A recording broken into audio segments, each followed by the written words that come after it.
자, 이제는 이제 건축물의 건축이라는 내용을 나가도록 하겠습니다. 자, 우리가 보면 건축물의 건축 중에 가장 중요한 포인트가 되는 게 바로 건축이라는 행위 아닙니까? 그죠? 자, 그러면 건축은 절차입니다. 그죠? 그래서 여기는 많이 출제되죠. 한 두세 문제. 뭐 두세 문제가 적다는 소리 아니죠. 왜냐면 7문제 중에 3문제 파트가 차지한다는 높은 것이죠. 그죠? 자, 그러면 한번 보시면 그 앞에는 계유라고 해놨죠. 계유는 우리가 준차적 계유니까 그런 거 크게 문제점 없겠고요.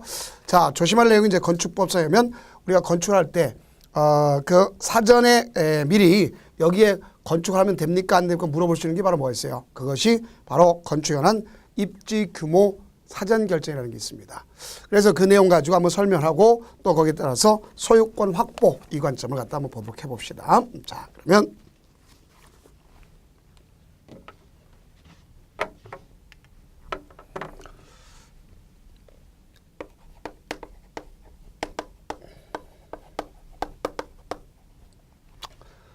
건축물의 건축 중에서도 가서 사전 결정을 갖다가 신청할 수가 있는 겁니다.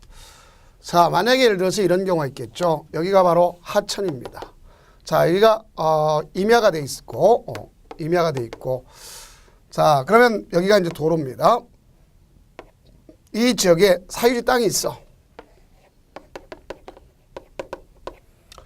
이 사람은 여기가 배산임 습격이라 여기다가 내가 건축물을 지으려고 합니다. 그럼 이 건축물을 짓게 되면 이것이 여기에 미치는 이 일대에 미치는 영향도 있을 거 아닙니까? 그렇죠? 자, 그러면 특히 문제가 되는 것은 이 지역이 어디냐에 따라서 미리 가서 내가 이 건물을 지으려고 하니까 어떻소 하고 미리 물어보는 걸 사전 결정. 그런데 이거는 무조건 다 하는 게 아니라 그 건축물 중에서도 허가 대상인 경우 허가 대상인 건축물만 할 수 있는 겁니다. 해야 하는 게 아니라. 그러면 여기 누구한테 하는 거냐면 허가권자한테 하는 거죠. 허가서 물어보는 거야. 여기 내가 건물 지으면 어떻습니까? 물어보면서 여기 있는 그 건축할 수 있는 사람을 뭐라 했어요? 건축 사유지에 있는 소유자가 가서 물어보는 겁니다. 그 물어볼 때 건축인의 심의와 건축의 심의와 더불어서 교통 영향 평가까지 같이 물어볼 수 있습니다. 그 허가권자는 거기에 따라서 나타난 이 지역에 밑에는 소규모 환경 영향 평가, 소규모 환경 영향 평가 때문에 소규모 환경 영향 평가 때문에 가서 환경관서장이라든가 환경부 장관한테 미리 물어볼 수 있도록 돼 있습니다. 그래서 협의한다는 것을 알 수 있겠죠. 그래서 다 거쳤으면 허가권자가 오케이 합니다. 그래 그치라 하면 오케이를 해요. 그럼 허가권자가 오케이 했습니다. 그 여기는 뭐 할 수 있냐? 어떤 효과가 발생하죠. 효과로 첫째 국토계획법에서 국토계획법상에 있는 것으로서 개발행위 할 수 있다. 그래서 터다 끌 수 있다는 소리겠죠. 그렇죠? 또 여기는 농지법상에 농지다름 농지 전용할 수 있다는 거죠. 농사 안 져도 집 질 수 있기 때문에 농사 안 져도 된다. 또 산지관리법상에 산지 전용 여기에 의지되고 마지막으로 자 여기 봅시다. 여기 좀 하천 있잖아요. 그죠? 하천인데 이 위에다가 뭐가 나야 되냐? 교량을 놓을 수 있지 않습니까? 그렇죠? 이런 교량을 놓을 수 있어요. 그런 거 갖다 뭐냐면 하천법상의 하천점의 허가라는 겁니다.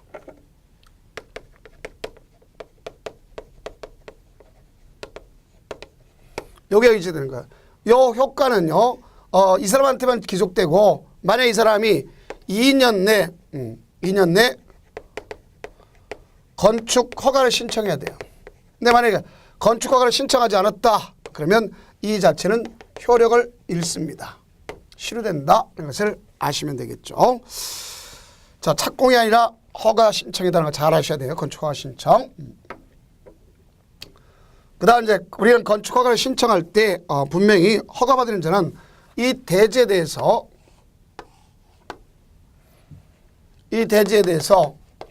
소유권을 갖다가 확보하도록 되어 있지 않습니까?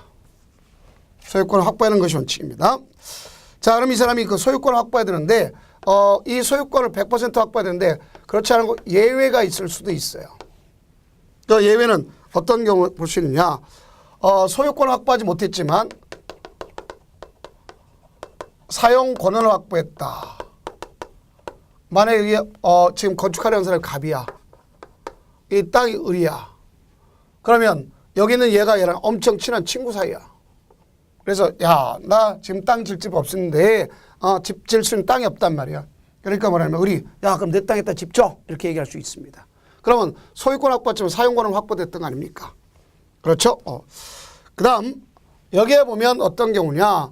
여기에 땅 주인들이 여러 명 있어요. 건물의 주인. 그런데 거기에 대해서 우리가 여러 가지 그 건축주가 건축의 노후와 구조 안전 문제로서 사회로서 건축물 신축, 개축, 재축, 리모델링하기 위해서 악연 건축물과 해당 대지에 대해서 얼마나 얻느냐. 동의를 80% 얻고 80%. 또 거기에 대한 지분도 80% 얻었습니다. 그럴 경우에 가가지고 나머지 못 얻은 것 되었다. 얻을 때는 요거에 대해서 뭐 할 거냐. 나머지에 대해서는 매도 청구하면 됩니다. 그래 해줄 수 있는 거예요. 그러니까 소유권이 확보됐다는 걸 명확히 해줘야 될 것으로 볼 수 있겠죠. 그래서 우리가 건축주가 허가받은 주택과 주택의 소유를 주상복합이라 하죠. 그런 주상복합인 경우는 가서 그들의 소유에 대한 권리관계를 증명한 서면을 분명히 가져와야 되겠고, 그 다음 건축하라는 경우에 대지에 포함되는 국공유지가 있다. 그러면 허가권자가 해당 토지의 관리청이 해당 토지 건축 매각 양에 또 확인한 경우 확인해서 해줄 수 있습니다. 국공유지는 자 국공유지는 확인하면 할 수 있단 말이에요. 사유지가 아니라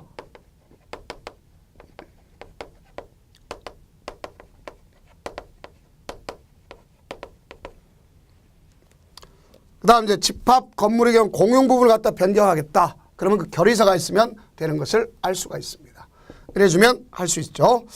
자, 이렇게 해서 이제 건축 허가라는데, 허가라는 건 일반적 상대적 금지 해제입니다. 그래서 반사적 이익에 해당하는 볼 수 있고 권리라고 할 수는 없습니다. 그러나 여기는 어쨌든 풀어주면 자연적 자유의 회복에 속하는 것입니다. 그리고 또 명령적 해기 때문에 적법 요건이지 그것이 소위 우리가 쓸 때 유효권이 아닙니다.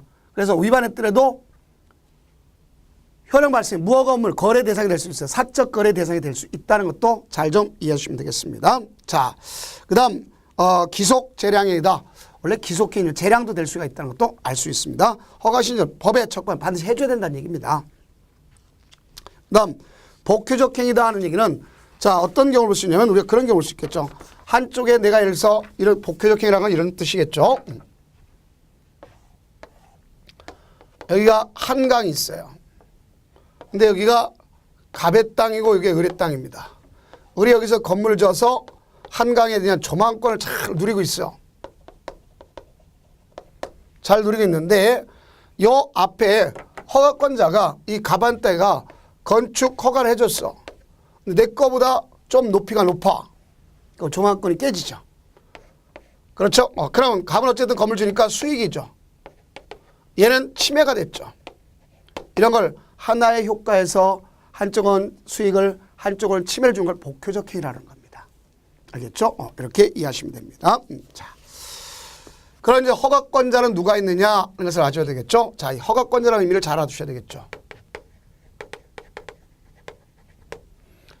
허가권자는 원칙이라고 그럴 거예요. 원칙은 자가 어디죠? 제주도 세종시 같은 자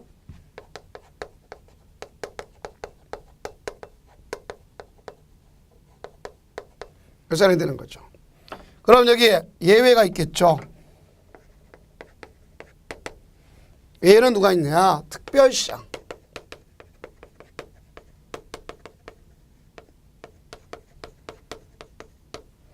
광역시장이 있다 이렇게 볼 수 있어요. 그럼 그중에 여기 있는 요 사람들 갖다 우리가 비교해보면 시장군수의 경우는 좀 구별해 줘야 되겠고 여기 있는 얘와 얘는 구별돼야 되겠죠. 구청장과 얘는 구별돼야 되겠죠. 그러니까 이것이 21층 이상 연면적 합계가 10만 제곱미터 이상 이런 경우가 있단 말입니다. 그런데 문제는 여기 있네요. 그럼 만약에 이것이 여기서 이루어졌다 그러면 이때는 도지사한테 사전 승인을 받아야 되겠죠. 자, 이겁니다. 그럼 이제 우리가 중요한 내용이 되는 것이 바로 이런 걸 볼 수 있겠고요. 다만 이제 우리가 봤을 때 아무리 특별시 광역시는 이렇한다 할지라도 주의할 것이 있어요. 꼭 주의할 것. 자, 공장, 창고, 지방건축의 심의 거친 건 할 필요가 없습니다. 이거는 제외가 된다는 걸 잘 좀 알았어요. 그러나 초고층 건축물은 다시 예외입니다. 자. 그런 도지사한테 사전 승인 받는 건 크게 몇 가지가 있느냐. 여기 있는 거 이 두 가지 외에 이 두 가지 외에 또 플러스 두 가지가 있으면 알 수 있겠죠. 그래서 우리는 앞에 걸 글자 따가지고 이렇게 공부해 봅시다. 자수. 그 다음 뒤에 거는 교주. 그래서 여기는 분명히 이 사람이 해야 되겠죠. 이런 곳에서 도지사가 지정 공고를 해야 되는 겁니다. 이 지역은 이렇게 됐습니다. 그래서 이 지역에서 위락 숙박 시설을 하면 나한테 승인 받으세요. 이렇게 고시합니다.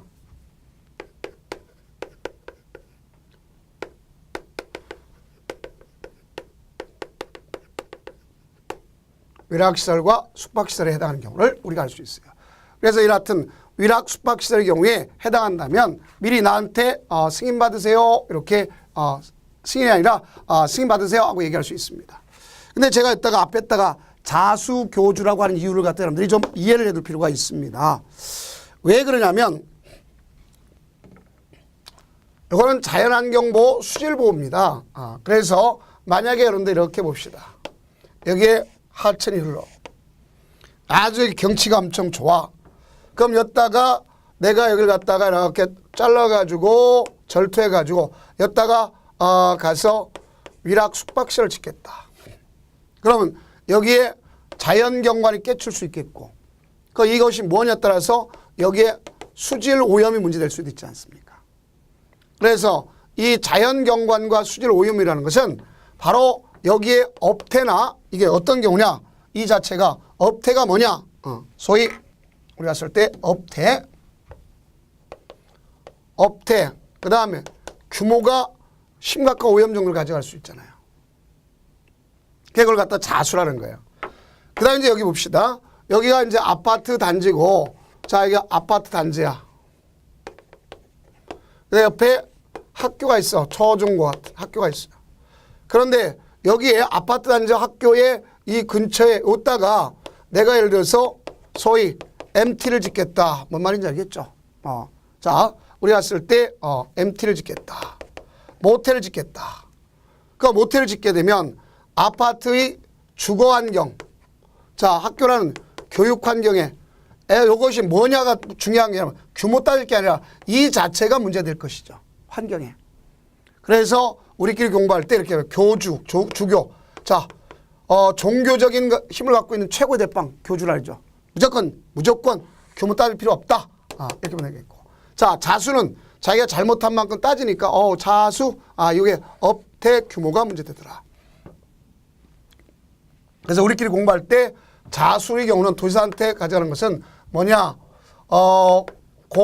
공동주택은 2일만, 2일만. 자, 이 중에 근린생활 중에 일반 음점만 1만 업무하고 일반 업무시설, 업무하고 자고 숙박시설, 논다. 그래서 위락시설 이렇게 생각하시면 됩니다.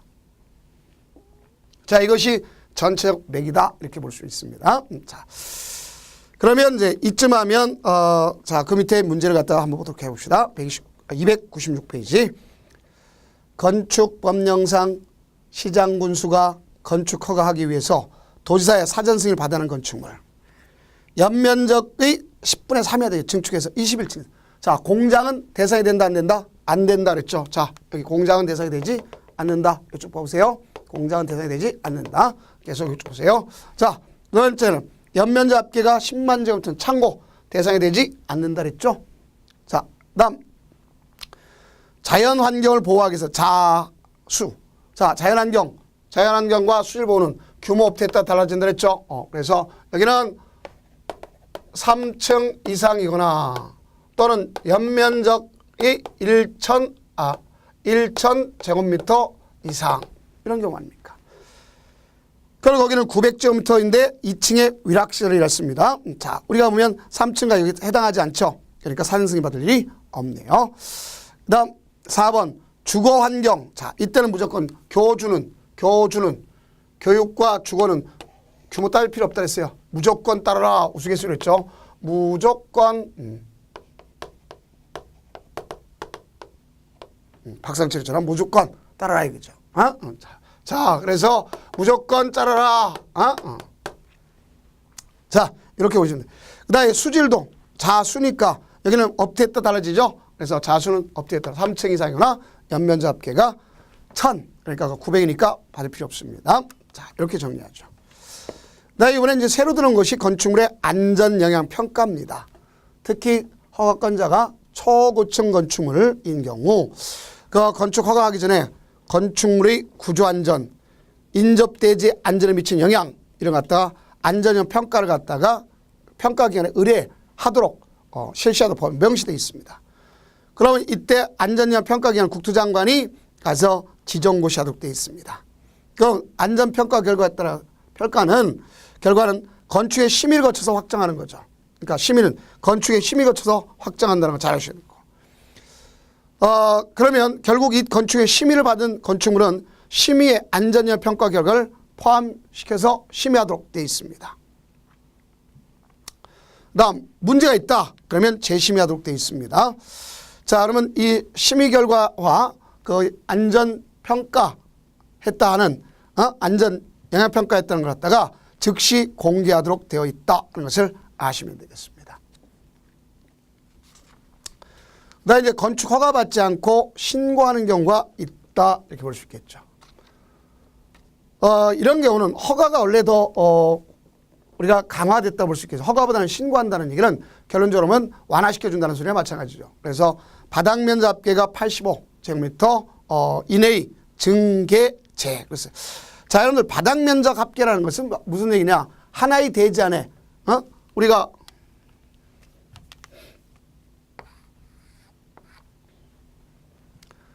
바닥면적 합계 그렇죠? 연면적 합계, 바닥면적 합계 그런데 자, 이 건물이 있습니다. 3층짜리인데 내가 여기 각각 100제곱미터야. 각각 100. 그럼 1층을 갖다가 내가 여기서 50 뜯어 고쳤어. 2층을 10제곱미터 뜯어 고쳤어. 3층을 가서 40제곱미터 뜯어 고쳤어. 그거 이거 갖다 뭐라 하죠? 바닥면적 합계라고 그러죠. 그렇죠? 바닥면적 합계. 그렇다고 바닥면적 합계가 연면적이라고 해서는 안 되겠죠. 연면적, 하나의 건축물의 바닥면적을 모두 합친 걸 연면적이라고 그러죠. 그래서 우리 남자들 군대에서 바닥하면 바로 긴다고 생각하시면 됩니다. 그 다음 관리지역, 농림지역, 자연환경보존지역에서 연면적이 200제곱미터 미만이고 3층 미만인 건축물의 건축. 근데 거기는 아무리 그렇더라도 지구단위 계획구역이다. 건축물 전면적이 맞죠. 그 다음 방제지구는 취약지구로서 이루어졌다. 그래서 방제지구 또 붕괴 위험 지역 이런 것이 있다면 바로 허가를 받아야 되는 것을 알 수 있습니다. 그 다음 연면적이 200제곱미터 미만이고 3층 미만인 대수인데 이때는 다 뭐냐 수선 변경 중에 변경 빼놓고 다 수선이라는 걸 잘 아시기 바랍니다. 알겠죠? 그래서 내력벽을 30제곱미터 이상 수선 그 다음 기둥, 보호, 지붕틀을 3개 이상 수선 방화벽, 방화구역, 바닥, 벽을 수선 또 주계단, 피라미드 특별기는 수선 이렇게 되는 거겠어요. 주요구조 해체가 없는 대통령이 정한 그 수선이 있을 수 있습니다. 그 다음 결국 우리가 보게 되면 가장 중요한 포인트가 되는 것을 정확하게 좀 인지해 둬야 되겠죠. 그 다음에 소규모를 한다. 그래서 연면적 합은 100, 연면적 합 100. 연면적 합 100이란 건 이런 얘기죠. 자, 여기 요거랑 구별할 것이 자, 이건 바닥면적 합기랬죠.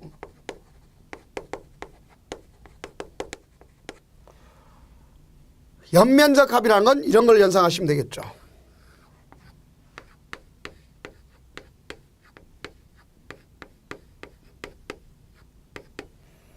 A동과 B동이 있어요. 여기 각 바닥 면적이 예를 들어서 40제곱미터라고 생각해 봅시다. 그러면 A동의 연면적은 A동의 연면적은 80제곱미터 되겠죠. B동의 연면적은 40제곱미터 되겠죠. 그러니까 이걸 합치면 뭐가 되겠죠? 자, 우리가 120제곱미터죠. 이걸 연면적 합계라는 거죠. 갖다가. 그래서 우리가 바닥 면적 합계와 연면적 합계는 다르다는 것을 우리가 꼭 인식해 주면 되겠죠. 그 다음 3층 이하의 범위 내에서 증축. 표준 설계 도서에 의한다. 저래 정해야 되죠. 그 다음 공업지역이나 지구단위 계획구에서 산업형 또 산업지역 결합 범위 산업단지에서 자 동시요건입니다. 2층 이하로서 500제곱미터 이하의 공장. 그 다음 농사 짓는다 생각해 보세요. 농사 짓는 사자 들어가면 400입니다. 창고의 절반 200 이렇게 생각하시면 됩니다. 그렇다면 거기에 문제를 한번 보도록 해봅시다. 건축 법령상 신고 대상이 되는 건축 또는 대손의 예를 든 것 중 틀린 것. 기존 건축물의 바닥 면적 중 80제곱미터의 개축. 그러면 뭐 할 수 있어요? 신고로서 가름한 거죠. 그 다음 연면적이 180제곱미터인 기존 2층의 대손 가능하죠. 연면적 합계가 100제곱미터인 건물의 신축 가능하죠. 건축물의 높이를 6m 더 높게 안 되죠. 3m 이상 넘으면 안 돼요. 3m까지. 그러니까 우리가 3m 이하, 3m까지죠. 그러니까 이하니까. 자, 그래서 틀렸습니다. 공업지역 안에서 연면적이 500제곱미터인 2층 공장. 자, 여기서 오익공장이라고 제가 꼭 이런 시간에 오익공장 이렇게 외워두셔야 했죠. 여기도 똑같습니다. 자, 여러분. 일괄시죠. 그렇고. 자, 그 다음에 이제 뭐가 있느냐. 매도 청구가 있다 그랬죠. 자, 그럼 우리가 봐서 매도 청구는 어떤 경우에 매도 청구 잠시 가봅시다. 자, 이쪽으로 가보세요. 여기 건축 허가 받으려면 소유권 확보해야 된다 그랬잖아요. 확보하지 않아도 되는 경우가 있다 그랬죠. 소유권 확보했지만 사용 권한을 확보했다든가. 가장 중요한 이거죠. 동의를 얻는데 80%까지 동의를 나머지에 대해서 무슨 청구? 매도 청구할 수 있다. 이거 아닙니까? 그래서 우리가 매도 청구하기 앞서는 미리 이제 주택법에서 보겠지만 시가로서 적어도 3개월 이상 꼬신다를 제가 표현했죠. 그러면 3개월 이상 시가로서 협의를 하는 거예요. 알겠죠? 그래서 이때 가서 협의가 이루어져야 되고 그때 안 하면 그때 가서 매도 청구하는 겁니다. 매도 청구에는 집합 건물의 소유 관련한 법률을 갖다 준용하도록 되어 있어요. 그래서 그렇게 되면 이 경우 구분 소유권, 대지사용권은 매도 청구 대상이 되는 대지 또는 건축물의 뭐야? 공유 지분권으로 본다. 만약 이 사람들이 행방불명됐다. 그럴 경우는 어떻게 해야 될 거냐를 하셔야 되겠죠. 그럼 우리가 행불자가 됐다. 그러면 전국 배포의 2 이상 일간신문에 2회 이상 공고한다는 거 배웠죠. 30일 경우는 법원에다가 가서 공탁한다 그랬죠. 그럴 때 가격은 뭐가 준다? 감정가격 이렇게 볼 수 있겠죠. 그 다음에 공유지분의 감정가격은 감정평가업자가 추천한 감정평가업자, 감정평가사의 법률에 따른 감정평가업자 이 2명 이상의 평가한 금액을 기준점으로 삼는다 이래 주면 되겠죠. 그래서 거기 공유지분에 대해서 나타날 때 이렇게 하는 것이다 하는 것을 아시면 되겠습니다. 자, 그 다음에 이제 건축 허가를 갖다가 기속행위라는데 기속재량이 될 수도 있다 그랬죠. 그 이유는 바로 뭐 때문일까? 한번 생각해 봐요. 그 이유가 다른 데 있는 게 아니라 이것 때문입니다. 거부할 수 있어요. 그래서 뭐냐? 건축의 심의를 거쳐 거부하는데 위락 숙박시설. 자, 여기 보세요. 위락 숙박시설 있어요. 여기 MT 같은 소위 모텔 이런 게 있다. 근데 여기가 교육과 주거환경 위해를 끼친다. 그런 건축 심의를 쳐서 거부할 수가 있는 겁니다. 그 다음 방제지구 또는 자연재해 대책법에 따라 선언한 자연재해 위험지구의 상습적 침수가 된다. 됐다. 지하층에 거실을 파겠다. 거실을 한다. 사람 수장시켰다는 소리가 되겠죠. 그러면 안 된다 하는 걸 볼 수 있습니다. 자, 다음은 이제 건축 허가를 뭐 하는 경우 있어요? 제한하는 경우가 있습니다. 그래서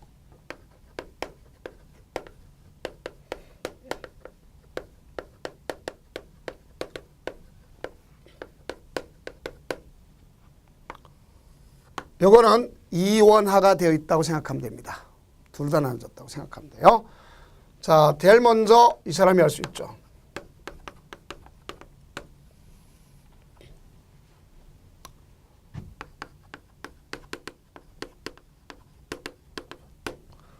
국가계획 등과 관련됐다든가 아니면 가서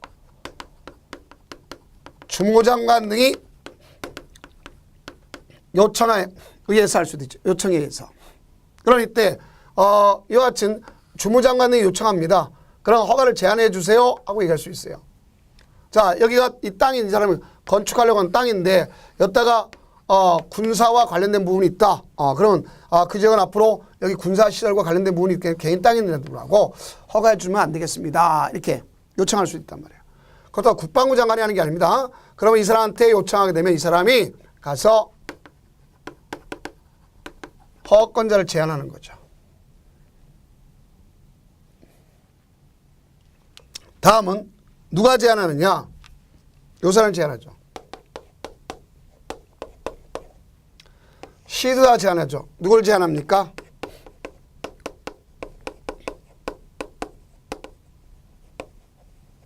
이 사람 걸 제한하죠. 시장군구청장 거를.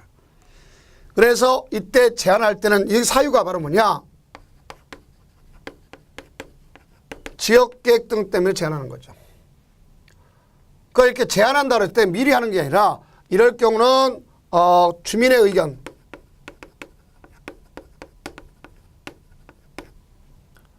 그리고 건축위원회 심의를 거쳐서 자 이걸 갖다가 사전에 고시하도록 되는 거죠. 그러니까 이걸 갖다가 이 고시하는 사람이 누구냐?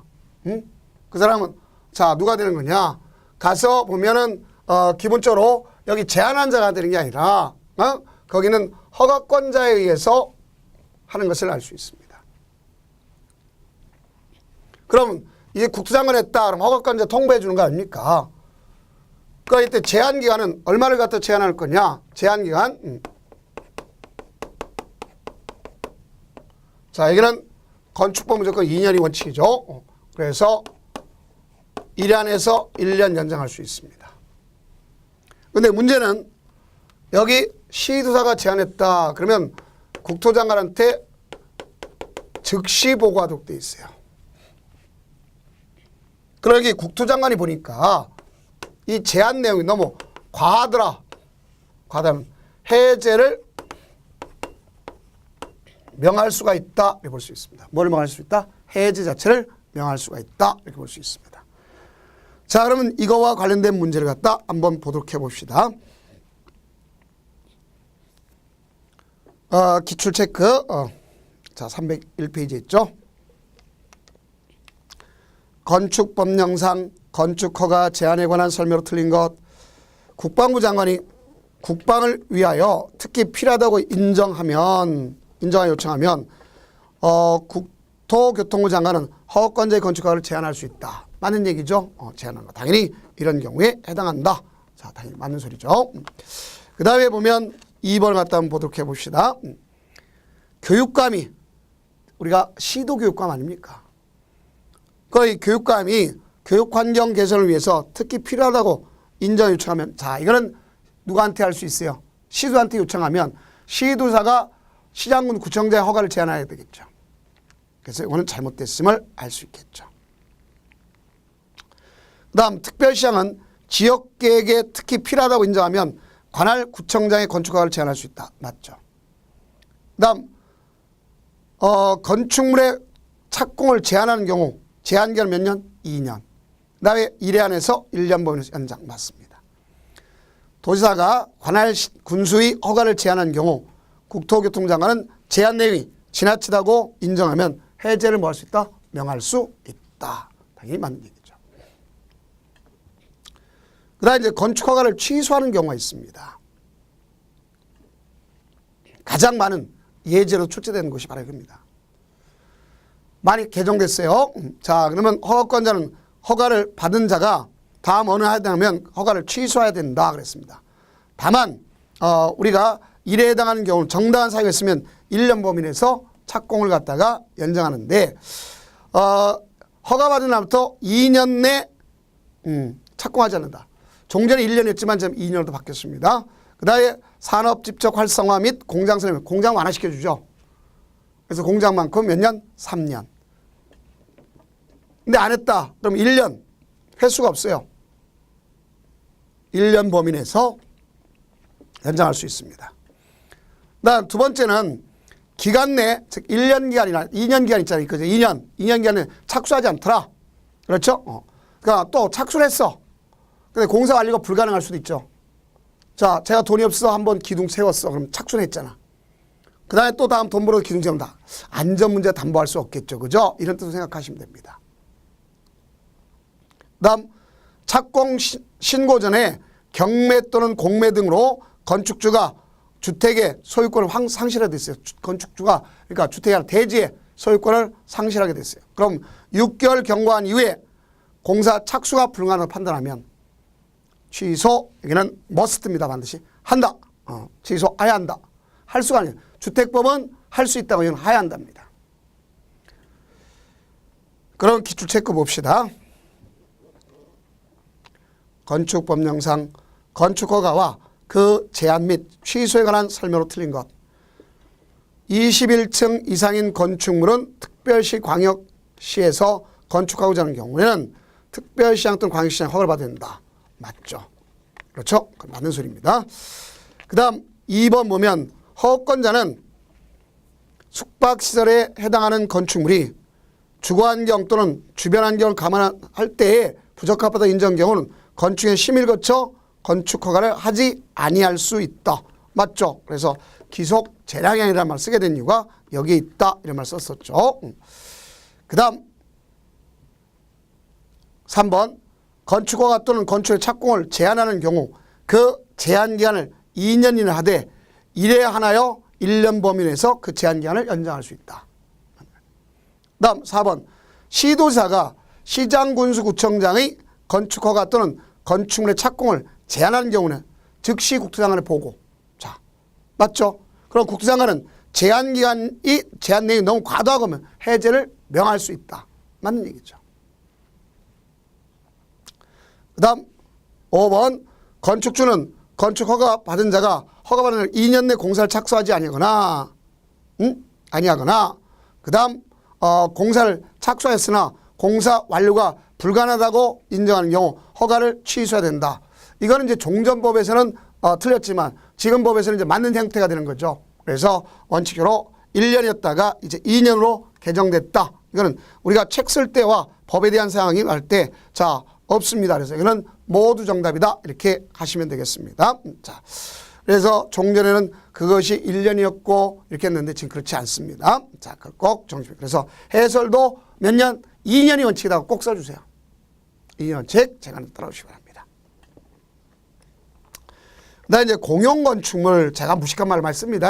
국가지단체 이런 경우에 건축허나 건축 신고하지 않고도 할 수 있어요. 그래서 허가권자와 미리 사전에 협의하면 허가받은 거로 보는 것입니다. 알겠죠? 그래서 거기는 해당 사항이 없다 볼 수 있어요. 그 다음 사용승인 적용받지 않습니다. 그 다음 이제 뭐냐? 가설건축물 있죠, 여러분들. 가설건축물. 자, 봅시다. 임시건축물이죠. 가설건축물 크게 두 가지로 볼 수 있어요. 허가대상 가설건축물과 신고대상 가설건축물이 있다 하는 걸 알 수 있어요. 그럼 허가대상 어디서 속할 거냐 하는 걸 본다면 도시공객시설사업 또 예정지 알겠죠? 이런 경우에서 볼 수 있겠죠. 그래서 가설건축 건축하면 자 시장군수구청 자 대장소관청에다 자 시장군수구청장한테 허가를 받도록 되어 있어요. 그런데 이때 여기는 이 기준에 적합하면 반드시 허가해 주도록 되어 있습니다. 반드시 허가. 다만 공법 시간에 공장은 완화시켜준다는 걸 정확히 인식해 주시기 바랍니다. 그러면 기준을 보면 자 시장군수구청장은 해당 가설건축물이 건축이 자 여기에 해당하면 해당하지 않으면 이런 건 바로 여기에 해당하지 않으면 하였나 머스트라는 말입니다. 첫째, 국토의 계획 및 이용에 관한 법률에 의해서 자 도시공객시설 부지에서 보면 거기에 어긋나지 않는다. 그러니까 도시공객시설 사업에 어긋나지 않는다는 얘기죠. 그 다음 4층 이상이면 어긋나면 안 되고 4층 이상이면 안 되는 거고 우리가 3층까지 가능하다는 얘기죠. 그 다음 우리가 또 하나 뭐냐 철근 콘크리트죠. 철근 콘크리트가 아니어야 되겠고 영구제가 아닙니까. 그 다음 존치기간은 3년 이내일 것. 단 도시공객 사업이 시행될 때까지는 가능하다는 것을 알 수 있겠죠. 그 다음 전기, 수도, 가스 등 새로운 간선시설 설치를 필요하지 않을 것. 그 다음 공동주택, 판매, 운수설 등 분양 목적이 아닐 것. 또 그 밖에 이 법이나 다른 법에서 소위 제한 규정을 위반하지 않을 것. 그러면 허가받아서 할 수 있는 겁니다. 그 다음에 이제 신고 대상 가설조 역시 자시장군수 구청장한테 해주는 겁니다. 그럼 신고 대상이면 재해가 발생한 구역 안에 그 인접구역에 자 일시 사용을 위해서 하는 경우 할 수 있겠고 자시장군수 구청장이 도시의 미관 또 교통소통에 지장이 없다고 인정되는 가설 흥행장 또 가설 전람회 또 농산물 직거래용 가설 점포 이런 걸 바로 가설 건축물입니다. 공사를 위해서 하는 공사용 가설 건축물 공작물. 자, 전시를 위한 견본주택을 모델하우스라 하죠. 규모는 상관없죠. 비슷한 거. 다음 자 시장군수구청장이 도시 도로변에 미관 정비를 위해서 지정 공고에 가설 점포. 단 이럴 때는 안전 방화 여기에 지장이 없어야 되겠죠. 다음 조립식 된 경비용 가설 지금 규모가 있습니다. 10제곱미터 이하일 것. 또 임시 창고 등으로 갖다 숙소로 쓰는 거 한가합니다. 그 다음에 도시 지역 내 주거지역, 상업지역, 공업소 자 농업용 비닐하우스 자 이건 나중에 보면 다른 용도로 전용할 수가 있습니다. 그렇기 때문에 가서 신고하라 이렇게 돼 있는 겁니다. 자 얼마까지? 연면적 100제곱미터 이상까지. 그 다음 농업 어업용 고정식 온실 신고하라는 얘기죠. 창고용, 간이 포장용 이런 경우에 공장에 설치된 천막 비슷한 거 신고하라는 얘기죠. 유원지 종합 휴양업의 사업지역에 대해서 자 한시적 관광이나 문화행사 등을 목적으로 천막, 경량고지 이것도 해야 되겠고 관광진흥법에 따라서 관광특대 설치는 야외 전시실, 촬영실 이런 것도 신고하도록 되어 있습니다. 그럼 이건 기간을 갖다 연장할 거 아닙니까? 그러면 자 각각에 보면 허가나 신고 대상에 보면 존치기간이 다 3년입니다. 허가 대상 가설건축물 그렇고 신고 대상 가설건축물도 똑같습니다. 그럼 이걸 갖다 갱신하겠다, 연장하겠다. 소위 우리가 갔을 때 이걸 기간을 연장하겠다. 그럼 허가는 만료 14일 전에 허가 신청하면 되겠고 신고는 만료 7일 전에 신청하면 되는 겁니다. 단 공장은 받은 거나 마찬가지입니다. 그래서 이렇게 정리하면 되겠습니다. 그러면 이렇게 되면 특광이 아니라 시장군수구청장은 가서 가설건축물을 갖다가 축조하거나 축조 신고했으면 대장에다 관리하도록 되어 있다 알 수 있습니다. 그럼 이제 이쯤 하면 기출 체크를 한번 봐야 되겠죠. 자 뭐라고 돼 있어요. 건축법령상 도시군 계획시설 예정지에 건축한 3층 이하의 가설건축물에 관한 설명으로 틀린 것. 조례는 고려하지 않는 했죠. 가설건축은 철근 콘크리트 또는 철골 콘크리트가 아닐 것. 맞죠. 그 다음에 2번 가설건축은 공동주택, 판매시설, 운수 등 분양 목적으로 하는 건축물이 아닐 것. 맞죠. 그 다음 가설건축은 전기, 수도, 가스 등 새로운 간선시설 공급 설비의 설치를 필요하지 않을 것.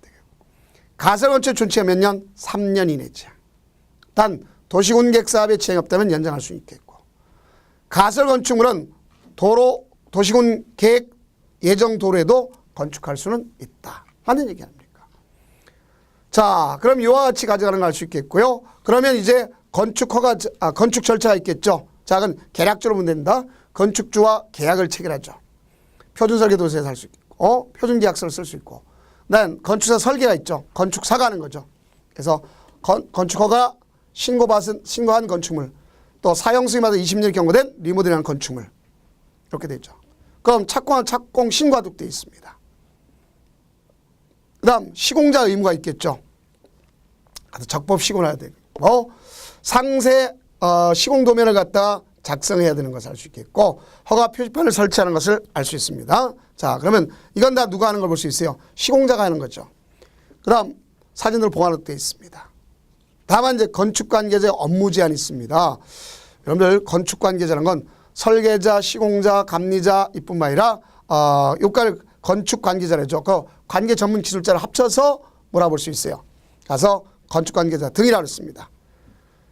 주요 건축물의 착공 신고 후 하자담보 기간, 중대한 과실이나 건축물의 기초, 주요구조의 중대한 손괴를 일으켜 사람 사망한 경우 1년 범위 내에서 업무를 수행할 수 없도록 영업정지. 알겠죠? 이런 경우를 다 할 수 있도록 하겠습니다. 그러면 또 뭐가 있냐면 관계자 등이 역시 주요 구조의 손괴를 일으켜서 규모 이상의 재산적 피해를 발생했다든가 이런 제외하고 그 기간 내 다중이용 건축물 이런 경우는 업무 수행할 수 없도록 영업정지를 할 수 있습니다. 그래서 최초 위반 행위가 발생한 경우 업무정지 6개월, 2년 내 동일한 현장에서 위법한 상태가 발생했으면 다시 업무정지 받는 것부터 1년. 또 업무정지가 있겠고 과징금이 있습니다. 자, 이건 업무정지에 가름해서 돈 내고서 하는 걸 볼 수 있겠죠. 그러면 가서 앞에 있는 걸 보면 그 3억짜리도 있고 10억짜리도 있습니다. 자, 이런 내용을 정리하면 되는 것이고 다음은 이제 우리 왔을 때 사용 승인이란 말이 있겠죠. 자, 이 사용 승인과 유지 관리 계획 다음 강좌에 이어서 나가도록 하겠습니다.